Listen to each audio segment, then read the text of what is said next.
Hello, world. My name's Natasha. I'm just a regular person who went to law school a while ago to avoid math and science, and now, fast forward a handful of years or so, and the joke's on me because I need to know it. So, I am going to decrypt some jargon that I've had to learn, starting with the word encryption. Ever wondered what it means when people talk about encryption? Well, you're not alone. I certainly had no idea. So let's break down this important concept into everyday language that anyone can understand. No computer science degree required. I promise, I certainly don't have one. So, what is encryption really? Well, at its heart, it's really just a way to scramble information so that only the right people can make sense of it. Think of it like this. Think back to high school. You're passing a note to your best friend. You don't want the teacher to intercept it and read it aloud to the class. How embarrassing. Chaos would ensue. And so you and your bestie work out a secret code where instead of writing letters, for every letter, you have a code where you put a number instead. But only you and your bestie know the code. So that way, if the teacher intercepts the code, well, chaos does not ensue. Your bestie easily can swap the number for the letter and understand the code without it being intercepted by anybody who you don't want seeing it. Well, that's encryption in a nutshell, transforming readable information into a scrambled format that can only be unscrambled by someone with the key. Now, the key is an important concept in encryption, so put that in the back of your mind for a moment and we'll come back to it. In everyday life, we encounter encryption. You actually might be surprised by the number of times you encounter it.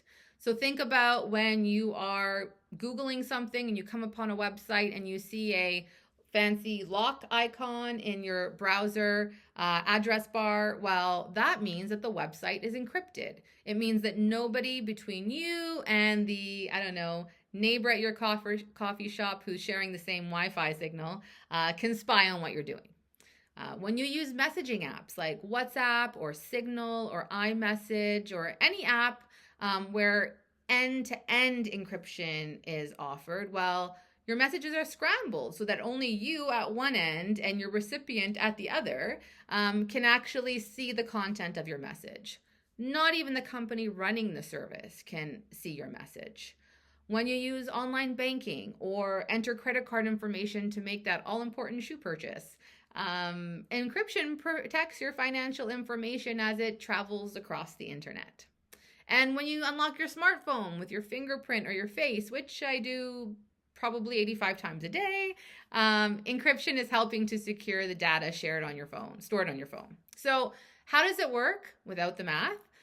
Let's use a simple analogy. Let's pretend that you're sending a physical letter in a lockbox. So just a plain lockbox, the kind that you open and close with a key. So you use your key, you open it, the lockbox opens, you put your letter in, you close it, you lock it, and you send the box on its way to a recipient. Well, if we were to use that analogy to describe digital encryption, the lockbox would be a complex mathematical algorithm. The key, remember that term I said to put in the back of your mind, that's a string of data that tells the algorithm to scramble or unscramble the information in a particular way. It's the how-to. And then the message is any data that you want to protect. Now, there's two main types of encryption that are most common. The first is called symmetric encryption. And this is like where you have one key that does it all. So you have that lockbox and you want to send the letter inside it to your bestie, and you lock it with a key and your bestie unlocks it with a copy of the same key. Well, this is super fast and efficient. I suppose the only con to it, though, is that you need to figure out a way to get a copy of that secure key to your bestie. How do you do that?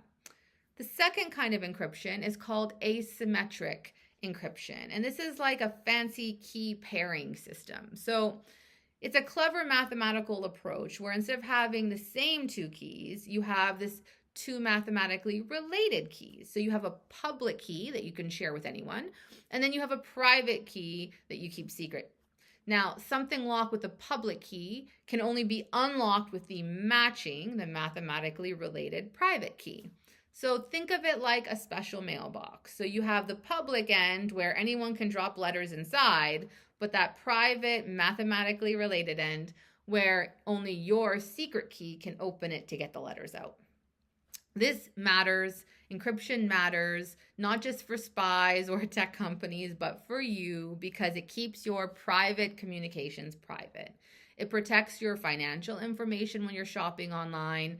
It secures your identity from hackers and identity thieves.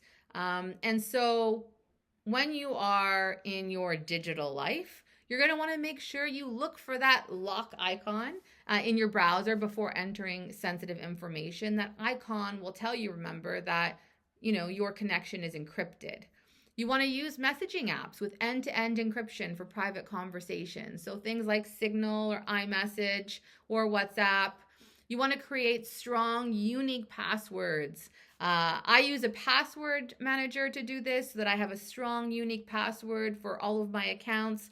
A password manager is a tool that creates and stores strong, unique passwords in an encrypted vault. So no more using your first name and the number 1 and an exclamation point as your password across the web anymore.